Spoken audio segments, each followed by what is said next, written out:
नमस्कार। Power gallery में आपका स्वागत है। मैं हूं दिनेश गुप्ता। हम बात कर रहे हैं मध्य प्रदेश में विधानसभा के उपचुनाव की, 28 सीटों के उपचुनाव की। विवाद बहुत हैं, बयानात बहुत हैं। हर बयान पर कोई विवाद है और हर विवाद के पीछे कोई ना कोई राजनीति है।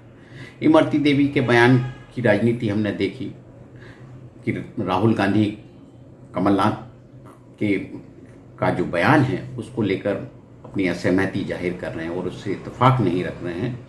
तो ये कहीं ना कहीं कांग्रेस की अंदरूनी राजनीति क्या चल रही है और कमलनाथ और के साथ साथ राहुल गांधी और उनके रिश्तों पर भी बातचीत हो रही है। राहुल गांधी कमलनाथ के रिश्ते किसी से छुपे हुए नहीं है। कांग्रेस की राजनीति में जो भी बारीकी से नज़र रखता है उसे पता है कि सचिन पायलट और ज्योतिरादित्य सिंधिया जो है राहुल गांधी की पसंद है, सोनिया गांधी की पसंद कमलनाथ और अशोक गहलोत हो सकते हैं।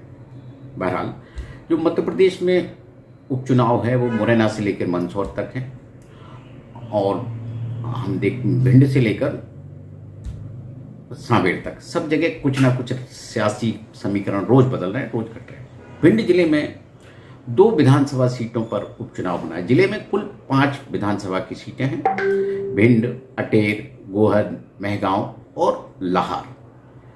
5 सीटों में कांग्रेस के पास 3 सीटें जो है विधानसभा के आम चुनाव में मिली थी। एक लाहौर की थी, दूसरी सीट मेहगांव की सीट थी और तीसरी सीट गोहद की थी। गोहद और मेहगांव की सीट पर उपचुनाव हो रहा है। ये दोनों सीटें सिंधिया समर्थक विधायकों के इस्तीफे के कारण हो रही है, राजनीतिक दल बदलने के कारण हो रही है, दल बदल के कारण हो रही है। ये उपचुनाव बहुत महत्वपूर्ण है। आम चुनाव में वहाँ जिस तरह के उम्मीदवारों की हार जीत हुई उसमें सबसे ज़्यादा घाटे में ब्राह्मण रहे थे।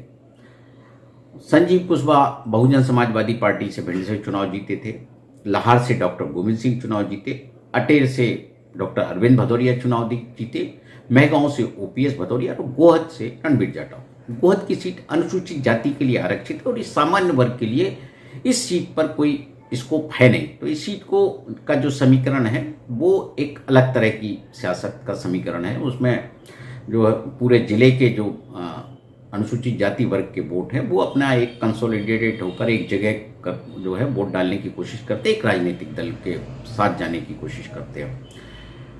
हमने आम चुनाव में ये देखा कि कोई भी ब्राह्मण उम्मीदवार इस जिले में निर्वाचित नहीं हुआ, जबकि ये जो जिला है पूरा इसमें ब्राह्मण और ठाकुरों की राजनीति का दबदबा रहा है।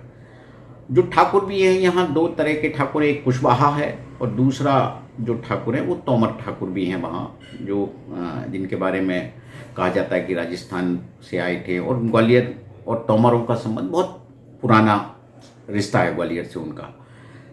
तो उपचुनाव में ये जो राजनीति है वो ठाकुर और ब्राह्मणों के बीच हमको दिखाई दे रही, क्योंकि एक सीट पर ही पूरी राजनीति सिमटी हुई, वो सीट है मेहगांव की सीट।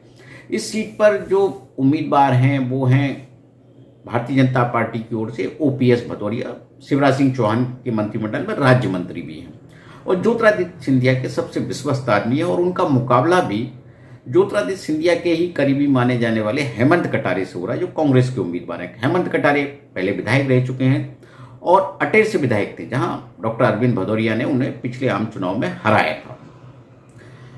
ब्राह्मण होने के नाते कांग्रेस पार्टी ने अटेर से हेमंत कटारे के हारने के बावजूद मेहगांव में उनको भेज दिया। मेहगांव से जो दावेदार थे चौधरी राकेश सिंह थे, उनके भाई मुकेश चौधरी वहां बीजेपी के विधायक रह चुके हैं। चौधरी राकेश सिंह चतुर्वेदी हैं, ब्राह्मण हैं, तो उनका दावा इस कारण वहाँ बहुत मजबूत था। उनको टिकट नहीं मिला तो उनकी नाराजगी है। भारतीय जनता पार्टी के राकेश शुक्ला है, उनकी भी नाराजगी है और वहाँ जो नाराजगी है वो पूरा ब्राह्मणों में नाराजगी है। ब्राह्मण चाहते हैं कि उनका उस अंचल में कम से कम एक ब्राह्मण हो। तो यहाँ जो राजनीति चल रही है मेहगांव में वो ठाकुर वर्सेज ब्राह्मण की चल रही है। भदौरिया वहाँ ना जीत पाए, इसकी भी एक सियासत चल रही है। कई तरह की कहानियाँ, कई तरह के किस्से चल रहे हैं। ये भी कहा जा रहा है कि डॉक्टर गोविंद सिंह और हेमंत कटारे के बीच में पैक्ट हो गया है, जो भारतीय जनता पार्टी सोच रही थी कि ये शायद नहीं होगा। डॉक्टर अरविंद भदौरिया को लेकर भी ये कहा जा रहा है कि वो ओपीएस भदौरिया का कितना समर्थन खुलकर करते हैं। वैसे अरविंद भदौरिया के बारे में सब जानते हैं कि उन्होंने सत्ता परिवर्तन में बहुत अहम भूमिका अदा की थी, लेकिन चुनाव के नतीजे ये बताएंगे कौन किसके पास रहा। हमारा आपसे आग्रह है कि आप हमारे जो है यूट्यूब चैनल को सब्सक्राइब करिए, लाइक करिए और उसे शेयर भी करिए। बहुत बहुत धन्यवाद। नमस्कार।